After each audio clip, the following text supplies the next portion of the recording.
The polished marble floor reflected the crystal chandeliers like a frozen lake, shattered only by the hulking figure of Don Valerius, a man whose tailored suit couldn't hide the brutish set of his shoulders. His men, the ones who had sworn blood oaths to him, now stood with their backs to him, forming a circle of black wool and cold steel. Their guns were not pointed outward, defending their boss. They were pointed inward, at him. Valerius was on his knees. The scent of fear, sharp and sour, mingled with the expensive cologne he wore. His gaze was fixed on the figure who stood before him, a silhouette against the ballroom's panicked floodlights. He couldn't see the face, only a hand extended, palm up. Resting in that palm was a single object, a glint of soft, heavy gold that seemed to drink the light from the room. A coin. He didn't recognize the woman, but he recognized the weight of that silence. It was the sound of a legacy he had tried to bury, now unearthed and standing over his grave. 3 weeks earlier, that same silence had a different texture. It was the tense, reverent hush of a Michelin star restaurant, Trattoria Rossi, where the clinking of cutlery was a form of applause. Anya moved through it like a ghost, her worn but immaculate black shoes making no sound on the hardwood floors. She was a waitress, and a good one. Efficient, quiet, invisible. It was a skill she had cultivated. Don Valerius and his crew took up the best table, a corner booth that gave him a view of the entire room. He was a creature of paranoia and spectacle. His voice was a low rumble that sliced through the restaurant's quiet dignity. His laughter was loud and wet, a sound of pure arrogance. Anya approached the table, a silver pitcher of iced water in her hand. "More water for the Don," she said, her voice a soft murmur. As she leaned in to fill his glass, his lieutenant, a slab of muscle named Rocco, shifted his chair abruptly. Anya's arm was jostled. A single tiny droplet of water escaped the pitcher's spout and landed on the polished table, a minuscule imperfection an inch from Valerius's manicured hand. The table fell silent. Valerius slowly turned his head, his dark eyes fixing on the droplet as if it were a viper. He didn't look at Anya. He looked at the water. "You see this, Rocco?" Valerius said, his voice deceptively calm.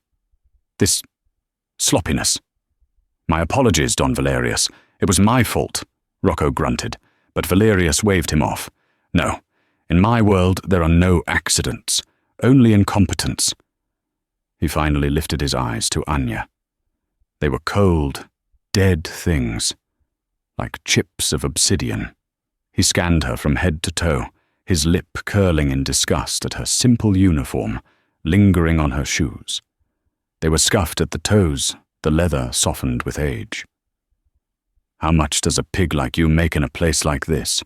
he asked. Anya's jaw tightened, but her face remained a placid mask. "Enough, sir." "Enough?" He chuckled, a cruel, grating sound. He picked up a crust of bread from the basket on the table. He didn't eat it. He dropped it onto the floor, right where Anya stood. Then, with deliberate, theatrical slowness, he ground the bread into the floorboards with the heel of his $1,000 alligator skin shoe, grinding and twisting until it was nothing but a smear of crumbs. "Clean it," he commanded, his voice dropping to a whisper that was more menacing than any shout. The other diners pretended not to watch, their gazes fixed on their plates. The air grew thick with shame. Mr. Salvi, the elderly owner, started to move from behind the counter, his face pale with worry, but Anya gave him a subtle, almost imperceptible shake of her head. "Don't." "Sir?" Anya asked, her voice steady. "Are you deaf as well as clumsy?" I said, "Clean it." He gestured to the floor with his chin. "With your hands." Anya's breath hitched. She could feel dozens of pairs of eyes on her back. The humiliation was a physical thing, a hot poker pressed against her skin. This was his goal. Not cleanliness, but degradation. He wanted to watch her break. He wanted to feel powerful by making her feel worthless. She thought of her father's words. The loudest man in the room is always the weakest. Slowly she knelt. The fabric of her uniform stretched tight across her knees. Her gaze was fixed on the floor. As she reached for the crumbs, Valerius leaned forward. "Those shoes," he sneered. "Did you pull them off a dead man? My dog has a better bed than what you have on your feet." Her fingers froze an inch from the floor. The shoes had been her father's. Not his dress shoes, but the comfortable, sturdy ones he wore in his workshop. She'd had them resoled to fit her. They were the last piece of him she had. She took a slow, deep breath, channeling the cold fury that was rising in her into a single point of focus. She would not give him the satisfaction of tears. She would not give him the satisfaction of anger. She would give him nothing. She began to gather the crumbs with her fingertips. As she worked, Rocco, laughing at his boss's wit, fumbled with his phone. It slipped from his meaty grasp and clattered onto the floor beside her. "Ah, hell," he grumbled. "Pick it up for him," Valerius ordered Anya, as if she were his personal servant. Anya reached for the phone. Her movements were fluid, economical. Her left hand cupped the device, while her right hand continued to gather the last of the crumbs. For 3 seconds, the phone was in her possession. In that brief window, her thumb, moving with a blur of practiced speed, swiped across the screen. It was an iPhone, unlocked. Rocco was an idiot. Swipe, calls, recent, a blocked number called twice, a contact named The Serpent. Swipe, messages, a thread with The Serpent. Warehouse 12, Pier 4, midnight Friday, bring the merchandise. Her mind was a camera, a recorder. Every detail was catalogued, filed away. It was a reflex, an instinct drilled into her since childhood. Her father had called it situational awareness. It was really the art of seeing what no one else wanted you to see. She placed the phone back on the table beside Rocco's plate, her expression unchanged. She stood up, her hands full of crushed bread. "Where would you like me to put this, sir?" she asked, her voice devoid of emotion. Valerius stared at her, a flicker of annoyance in his eyes. He had expected her to cry, to tremble, to show some crack in her composure. Her stoicism infuriated him. He snatched the bread from her hands and threw it onto his plate. "Get out of my sight," he snarled. "And tell your boss the tip is on the floor." He tossed a single, folded dollar bill onto the ground where the bread had been. Anya simply nodded and walked away, her back straight, her head held high. She didn't look at the dollar. She didn't look at anyone. As she passed into the kitchen, she could hear Valerius and his men erupt in boorish laughter. They thought they had won. They thought they had broken the little waitress. They had no idea who she was. They didn't know they weren't laughing at a waitress. They were laughing at the daughter of the ghost. Her father, Leonid, had been a legend in a world that didn't write things down. He wasn't a killer or a thief. He was a cleaner. When the old world syndicates had a problem, a betrayal, a security leak, a threat that required intellect over brute force, they called him. He operated on a strict code of honor, a relic in the new era of thugs like Valerius who valued only money and fear. Leonid could find any secret, unravel any conspiracy, and disappear any problem, all without firing a shot. His sigil, a golden coin stamped with a phantom's cowl, was his contract. Payment was absolute loyalty and discretion. When he died, from a heart that had simply worked too hard for too long, Anya inherited his knowledge, his skills, and his network. But the world had changed. Men like Valerius were in charge now. men who would have seen her father's code as a weakness to be exploited. So she had vanished. She became Anya, the quiet waitress. She hid his legacy, waiting for a day she hoped would never come. That night, in her small apartment above the restaurant, she didn't sleep. She sat at her small desk, the city lights painting stripes across the wall. She booted up an old, heavily encrypted laptop. The information from Rocco's phone was a key. Warehouse 12, the Serpent. A deal was going down. Valerius was a cancer. He preyed on the weak because it was easy. He mistook kindness for fragility. Tonight, he hadn't just insulted a waitress. He had desecrated a memory. He had taken aim at her father. And for that, there was a price. The ghost had always collected his debts. It was time for his daughter to do the same. Anya's quiet life was over. The hunt had begun. The next 2 weeks were a blur of calculated risks. Anya called in markers her father had left behind, whispers owed to the ghost. She spoke to information brokers in encrypted chats, men who knew the city's deepest secrets. They were old-timers who despised Valerius and his thuggish disregard for the old ways. "The Serpent is Nikolai Volkov," one of them told her, his voice a digitized rasp. "Head of the Bratva. They and Valerius have a truce as thin as a razor's edge. This deal at the pier, it's for a shipment of military-grade hardware, big enough to start a war, or end one." This was the opportunity. Not to kill Valerius, but to wound him, to make him bleed money and, more importantly, respect. Anya spent 2 nights' wages on a burner phone and a voice modulator. She crafted her plan with the meticulous precision her father had taught her. It was a simple, elegant piece of psychological warfare. She didn't need to be there. She just needed to plant a seed of doubt. On Friday night, an hour before the midnight rendezvous, she made the call. She dialed a number belonging to Volkov's most trusted captain. Using the voice modulator, her voice became a low, anonymous growl. "A warning," she said, the words clipped and sharp. "Valerius plays you for a fool. His men are setting up an ambush at the pier. He plans to take your money and the merchandise. He calls it cutting out the middleman." She didn't wait for a response. She ended the call and snapped the phone in half, tossing the pieces into 2 separate storm drains. The seed was planted. Valerius's reputation for treachery would do the rest. But as Anya prepared to settle in and wait for the fallout, her world was torn apart. She was finishing her shift the next evening when the screech of tires echoed down the street. 2 black sedans pulled up in front of Trattoria Rossi. Rocco and a half-dozen of Valerius's thugs piled out. They weren't here for dinner. "The boss is unhappy," Rocco bellowed, kicking the door open. "He thinks someone in this rat hole has a loose tongue."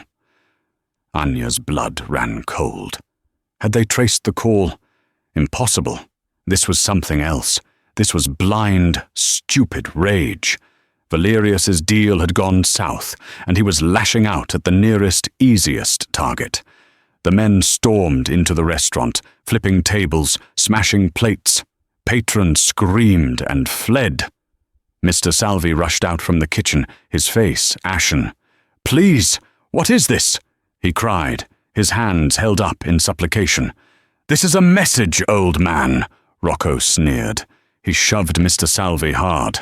The frail owner stumbled backward, his eyes wide with shock and pain, and collapsed to the floor, clutching his chest. "Mr. Salvi!" Anya screamed, rushing to his side. His breathing was ragged, his face a ghastly shade of grey. Rocco just laughed. "Have a heart attack, old man. See if I care." He then pointed a meaty finger at 2 of his thugs. "Upstairs. Toss the place. Leave nothing." Anya watched in horror as they stormed up the staircase toward her apartment. She heard the splintering of her door, the sound of glass shattering. They were destroying her home. They were destroying her life. She could do nothing but kneel beside Mr. Salvi, trying to comfort him as his life faded, waiting for the ambulance she had frantically called. When the thugs finally left, the restaurant was a ruin. Upstairs, her small apartment was unrecognizable. Her books were torn, her clothes scattered, and in the middle of the floor, shattered into 100 pieces, was the silver frame that had held the last photograph of her and her father. They were smiling, standing on a pier, the sea wind in their hair. Kneeling amidst the wreckage of her life, holding the torn photograph in her trembling hands, Anya felt the last of her restraint burn away. This was no longer about a simple insult. Valerius hadn't just pushed her. He had attacked her family. He had tried to erase her past. He had destroyed her sanctuary and nearly killed the only father figure she had left. This was the point of no return. She would not wound him. She would not make him bleed. She would systematically, meticulously, and utterly annihilate him. She would strip him of his money, his power, and his name. She would leave him with nothing but the memory of the waitress whose life he had so casually destroyed. The news of the failed arms deal spread through the underworld like wildfire. Whispers said Valerius had lost over $5 million in hardware, and worse, had made a blood enemy of Nikolai Volkov. The Bratva was now hunting his men in the streets. Valerius was weakened, paranoid, and bleeding allies. Anya watched Mr. Salvi's slow recovery in the hospital, her fury hardening into a cold, diamond-hard resolve. While he slept, she worked. The first step was to cripple Valerius financially, a public blow that would further erode his authority. Her father had always said, "To find a snake's treasure, you must follow its accountant." Valerius's accountant was a man named Arthur Finch, a nervous, balding man who operated out of a nondescript office in the financial district. Finch was the keeper of the first set of books, the legitimate-looking ones, but Anya knew there had to be a second set, a real one. Getting into Finch's office was the easy part.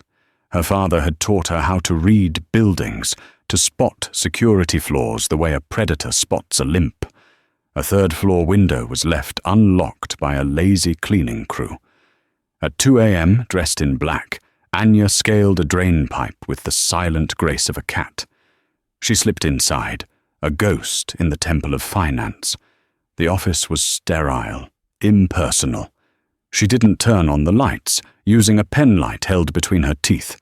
His computer was password protected, but that wasn't her target. Digital files could be wiped. She was looking for something physical, a clue. In a locked desk drawer, the lock picked in under 10 seconds, she found it. Not a ledger, but a small, leather-bound notebook. It was filled with handwritten notes, a strange mix of numbers and what looked like astrological symbols. It was a cipher. She photographed every page with her phone and was gone before the sun rose. For the next 48 hours she barely slept, cross-referencing the symbols with esoteric texts she downloaded from secure academic servers. It wasn't astrology. It was a complex substitution cipher based on the orbits of the planets, something her father, a lover of old-world spycraft, had taught her to recognize. The code revealed a series of offshore accounts, but more importantly, it revealed a name, Project Chimera, and a date. It was a week away. It was a massive stock market manipulation scheme. Valerius was planning to short-sell a pioneering biotech firm, Collectis Innovations, after his thugs sabotaged their Phase 3 clinical trial data, causing a public panic. It was a classic smash-and-grab that would net him upwards of $50 million and ruin a company on the verge of a cancer-curing breakthrough. Anya now had the what, the when, and the how. She set her trap. The day before the planned sabotage, she sent an anonymous, encrypted email to the two most aggressive financial journalists in the city. The email contained a single sentence. Ask Valerius Holdings about their massive short position on Selectis.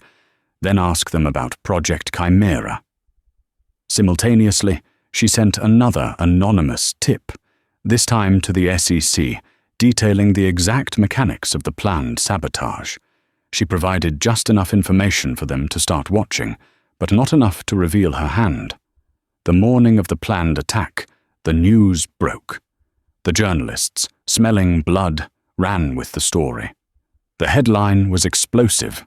Mob linked, firm bets big against cancer cure. The SEC announced a formal investigation into Valerius Holdings for potential market manipulation just as the stock market opened. Panic erupted. But not the panic Valerius had intended. Instead of Collectis stock plummeting, investors saw the news as a sign of the company's imminent success. Why else would a mobster try to sabotage it? A frenzy of buying began. The stock didn't crash, it skyrocketed. Valerius was caught in a catastrophic short squeeze. Every dollar the stock went up, he lost millions. He was legally bound to buy back the shares at the inflated price to cover his position. His brokers were calling, demanding he cover his margins. He was being bled dry in real time, on the public stage. Anya watched the ticker on a screen in a public library, a small, grim smile touching her lips. By the time the market closed, Valerius hadn't made 50 million. He had lost nearly 80 million. He was financially crippled, publicly humiliated, and now a person of interest in a federal investigation. It was a satisfying victory, a shot of pure dopamine for the audience watching his downfall, but Anya knew it wasn't the end. She had cut off a limb, but the snake's head was still attached. His power wasn't just in his money. It was in the secrets he kept, the web of fear and blackmail he had spun around the city's elite. To truly destroy him, she needed to find what her father had once referred to as the Doomsday Book, Valerius's ledger. The hunt for the ledger became her sole obsession. The midpoint victory had made Valerius more dangerous, a cornered animal. He was tearing his organization apart, looking for the source of the leak. Anya had to move faster. She knew the ledger wouldn't be in an office or a bank. It would be somewhere personal, somewhere Valerius felt was inviolable. She needed to get closer to him, to listen to his private conversations. She needed to plant a bug. Her plan required her to get inside his fortress, a sprawling mansion in the city's most exclusive gated community. Security was a nightmare. Cameras, motion sensors, armed guards. But every fortress has a service entrance. Anya spent days observing the mansion's routines. She noted the catering vans, the landscaping crews, the pool cleaners. She chose the high-end audio-visual company that serviced Valerius's home theater system. Using a sophisticated social engineering hack, she cloned their company's work order system and inserted a fake service call for a system diagnostic. She created a flawless ID badge and uniform. The day of the appointment, she walked right up to the front gate. Her heart hammered against her ribs, but her hands were steady.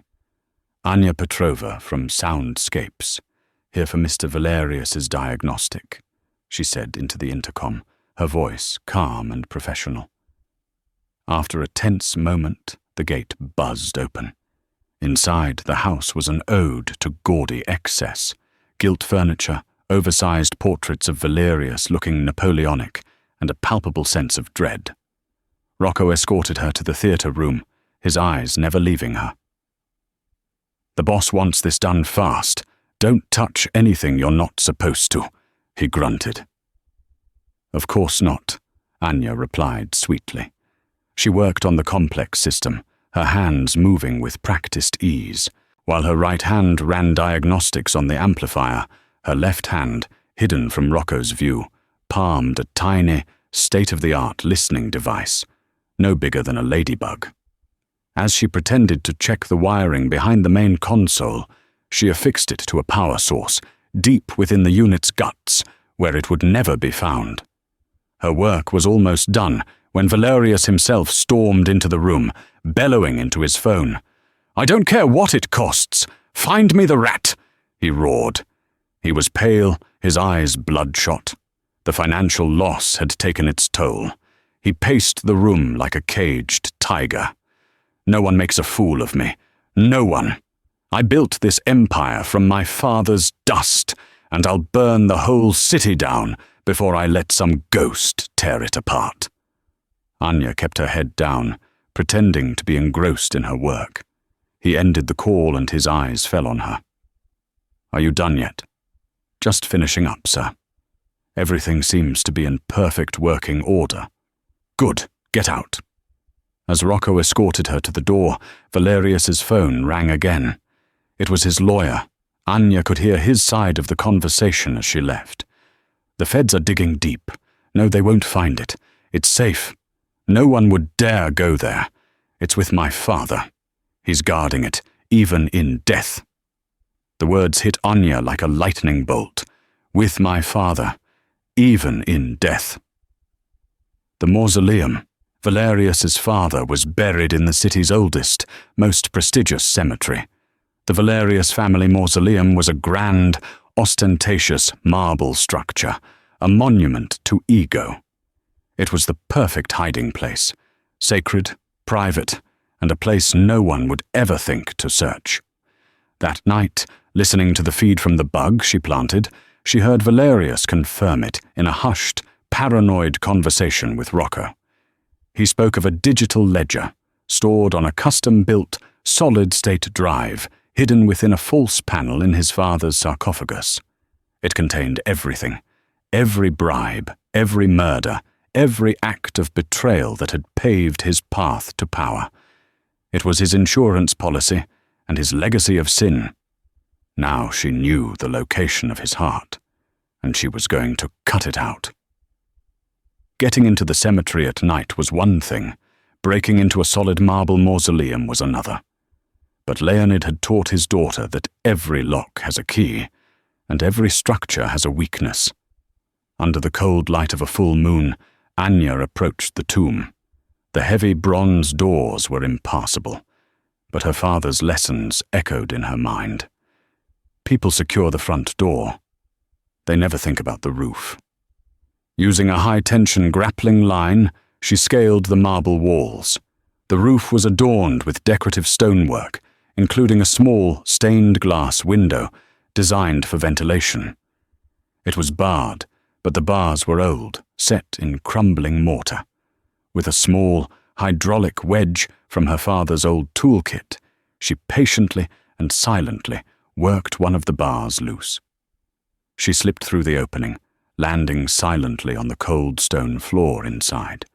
The air was stale, smelling of dust and dried flowers. 2 marble sarcophagi dominated the small space, one for his mother, one for his father. Following the description she'd overheard, she ran her fingers along the edge of the elder Valerius's tomb. She found it, a nearly invisible seam in the marble. Using a powerful suction cup, she pulled. A heavy marble panel shifted, revealing a small, recessed compartment. Inside, nestled on a bed of velvet, was a small metallic object. It looked like a high-end external hard drive, but it was heavier, colder. This was it. The ledger. She took it, replacing the panel and leaving no trace of her entry. As she slipped back out into the night, the weight of the device in her bag felt like the weight of justice itself. She now had the weapon. All that was left was to choose the time and place for the execution. The perfect stage presented itself a few days later. Valerius, desperate to restore his tattered image and project an aura of absolute strength, was hosting the annual Benevolent Hearts Charity Gala. It was the city's premier social event, a grotesque theater of the powerful, the corrupt, and the complicit. Rival crime families, the politicians on his payroll, and the police commissioner he owned would all be there, forced to applaud his generosity. He was scheduled to give the keynote speech, a sermon on family, honor, and legacy. He was building his own gallows and inviting the entire city to watch. Anya visited Mr. Salvi the afternoon before the gala.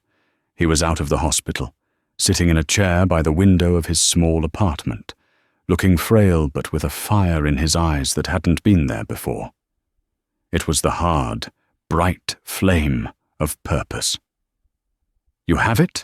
he asked, his voice stronger than she had heard it in weeks. Anya placed a hand on his shoulder, a gesture of deep affection and gratitude. "I have everything. Tonight, it ends." "Good," he said, his knuckles white as he gripped the arm of his chair. That man, he tried to take the heart out of this neighborhood. He tried to take the heart out of me. He looked at her, his gaze intense. Men like him, they think a heart is a weakness. They forget it is a muscle. When it is broken, it can heal. It can grow stronger. He pushed himself to his feet, a new resolve in his stance. "I will not let you walk into that viper's nest alone. This is my fight too. You've done too much, Mr. Salvi. You risked your life. You need to rest." "Rest?" He gave a short, sharp laugh. "I have been resting my whole life, Anya. Staying quiet, paying my dues. Not anymore." He walked to a small desk and picked up a folded piece of paper. "The owner of the catering company for this ridiculous party. His name is Marco. When we were young men, new to this city, my family saved his from ruin. A debt he has never forgotten. A debt he said he owed not to me, but to the code of honor my family followed, the same code your father lived by." He handed her the paper. "I made a call. I told him the daughter of Leonid needed a door opened. There is a uniform waiting for you. But it is more than that. The head chef, the bartenders, the valets.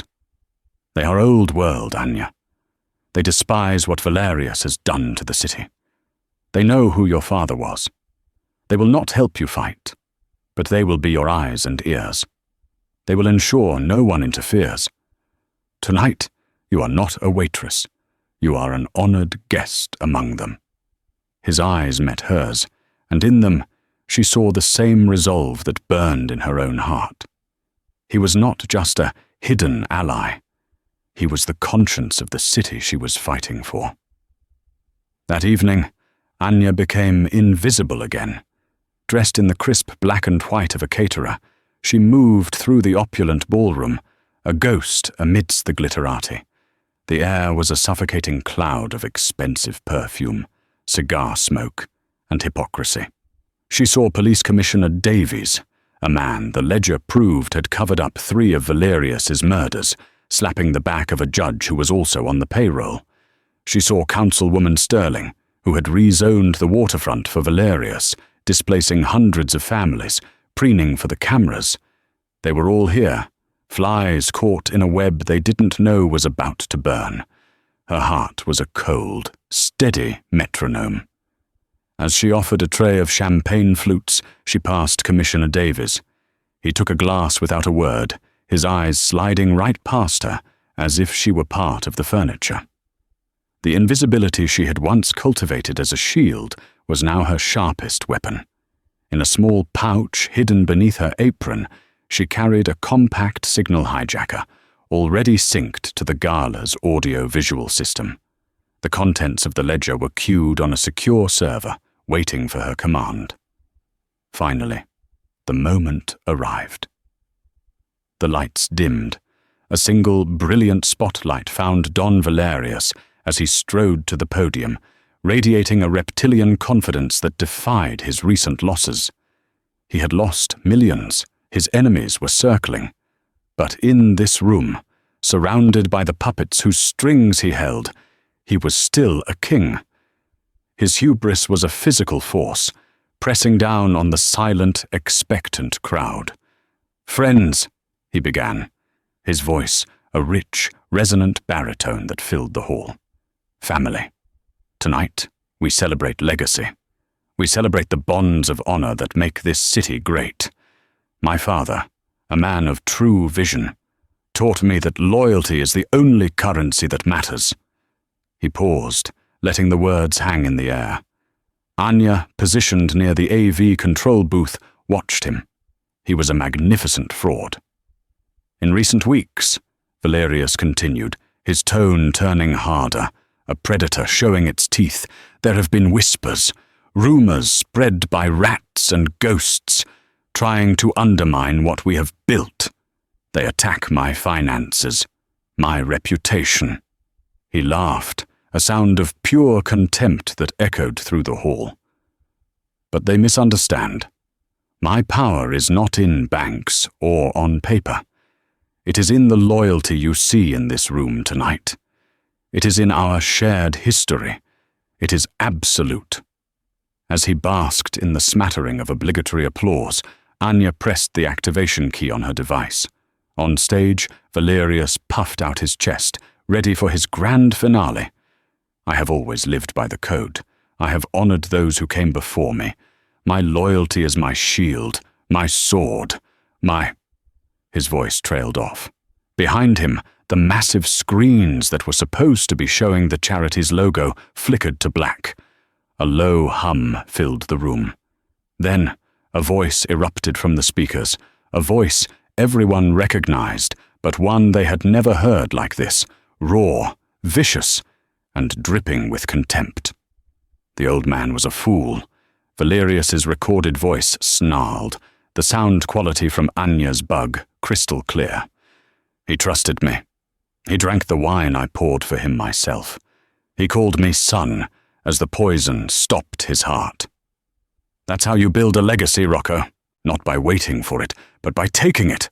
A collective, horrified gasp sucked the air from the ballroom. Valerius spun around, his face a mask of disbelief.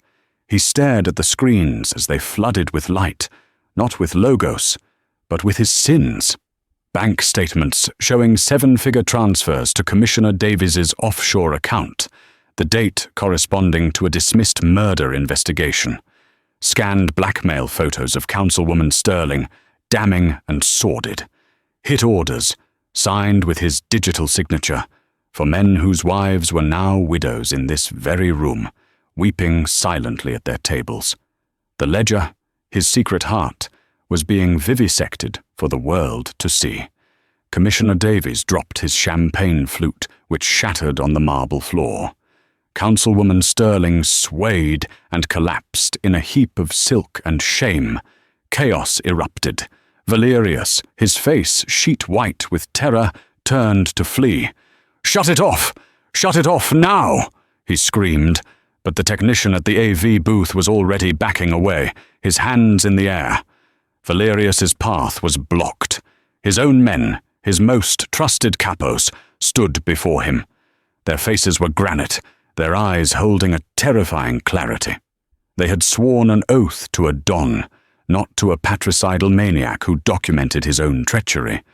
They formed a silent circle, forcing him back into the center of the stage, into the spotlight he had so desperately craved. They forced him to his knees. Then, from the edge of the chaos, a figure emerged. Anya walked forward, having discarded her caterer's apron. She moved with a calm, deliberate grace, a point of stillness in the swirling panic. The gunmen parted for her, their eyes following her, a strange mix of fear and reverence on their faces. Valerius looked up, his eyes wild with confusion and dawning horror as he recognized the waitress. "You!" he choked out, the word a ragged gasp. "It was you! A waitress! A nobody!" He tried to scramble to his feet, a snarl twisting his lips. "Kill her! What are you waiting for? Kill the little bitch!" No one moved. Anya stopped a few feet from him, her expression unreadable. "I'm not a nobody, Don Valerius," she said, her voice quiet yet carrying across the deathly silent room. "I'm an education, a lesson you were too arrogant to learn." "I'll destroy you!" he shrieked, his composure shattering completely into animalistic rage. "I'll find everything you love and I will burn it to the ground." A small, sad smile touched Anya's lips. "You already tried," she said. "You came to my home. You destroyed my possessions. You nearly killed a good man. You thought you were stepping on a bug, but you were stepping on a tripwire." He stared at her, his mind reeling, unable to process the reality of his downfall. "That day in the restaurant," she continued, her voice dropping, becoming more intimate, a surgeon explaining a fatal diagnosis. "You remember it, don't you? The drop of water. You were so offended. A single, tiny imperfection in your perfect world. You clumsy whore," he began, but she cut him off with a look that was sharper than any blade. "It wasn't an accident," she said, and the revelation hit the room like a physical blow. "I've poured 10,000 glasses of water in that restaurant. My hand is as steady as a rock. I jostled my own arm. I needed your man, Rocco, to move. I needed him to be surprised. I needed him to drop his phone. Your monumental pride was the key. You were so focused on humiliating me, you never once considered you were being hunted. You handed me the key to your kingdom because you couldn't tolerate a single drop of spilled water." Valerius's jaw hung open. The blood drained from his face, leaving a pasty, grey pallor. The bluster, the rage, all of it evaporated, replaced by the chilling realization that he had not been betrayed. He had been outthought, outmaneuvered, undone by his own character. He had orchestrated his own demise. "You thought you were the predator." Anya's voice was relentless, dissecting him. "But you were just the bull, charging at a red cloth I waved for you. You handed me Rocco's phone. You led me to your accountant. You practically screamed the location of your ledger into the bug I planted in your home. Every step you took to find the ghost hunting you, you were just walking deeper into my trap." "Who? What are you?" he whispered, the question he'd asked in his mind, now spoken aloud in utter defeat. Anya didn't answer with words. She slowly extended her hand, palm up. In the center lay the heavy, golden coin, its phantom cowl sigil seeming to absorb the frantic light of the ballroom and radiate a cold, ancient power. Across the room, an old Don, a rival named Marconi, gasped. He took a half-step forward, his eyes wide. "The ghost's mark!" he breathed, the words carrying reverence. "It can't be." He looked from the coin to Anya's face, and he understood. This wasn't a crime. This was a balancing of the scales. Anya looked down at the broken man kneeling before her, his expensive suit now looking like a costume on a clown. She leaned in close, her voice a whisper of ice and iron meant only for him. "You asked about my shoes. You asked if I pulled them off a dead man." A flicker of emotion, fierce and protective, crossed her face. "They belonged to my father. Leonid, you called his code a weakness. You built your empire on the ashes of men like him. You trampled his memory." She straightened up, her voice ringing out for all to hear. "Now his legacy will bury you." She turned to the circle of gunmen, men now looking to her, not their fallen boss. "The debt is paid," she declared. With a final, lingering look at the wreckage of Valerius's life, she turned and walked away. She didn't run. She moved with purpose, melting into the terrified, fleeing crowd, and vanished. No one dared to stop her. The gunmen closed their circle, and the last thing Valerius saw was not the face of his killer, but the cold, unforgiving judgment in the eyes of the men who had once called him Don. 2 months later, Trattoria Rossi reopened. The broken tables had been replaced, the shattered glass swept away. The restaurant was filled with light, warmth, and the buoyant chatter of happy customers. Mr. Salvi, his health and his spirit restored, stood proudly behind the counter, a genuine smile gracing his lips.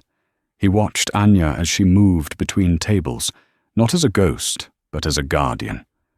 As the last customer left, he joined her at a small table by the window. The street outside was quiet, peaceful. "They never found a body," he said softly. "Valerius just disappeared. His assets were seized. His lieutenants are either in jail or have fled. It's over." "Some people don't deserve a grave," Anya replied, her gaze distant. "They just deserve to be erased. Leonid would be so proud of you, Anya. You did more than he ever could. You didn't just clean up a mess. You tore out the rot, root and stem. You upheld the code." She looked down at her hands, then back at the kind old man who had risked everything for her. "My father taught me how to see the world as it is. But you, Mr. Salvi, you reminded me of how it should be. You and Marco, and all the others. You reminded me that honor isn't just a memory. It's a choice." She smiled, a genuine, peaceful smile that reached her eyes for the first time in years. The hunt was over. The rage had cooled, leaving behind not emptiness, but a quiet strength. She was no longer just a waitress, hiding from the world. She was the ghost's daughter. And in the heart of a small, warm restaurant, surrounded by the family she had chosen and defended, she had finally brought his spirit, and her own, home.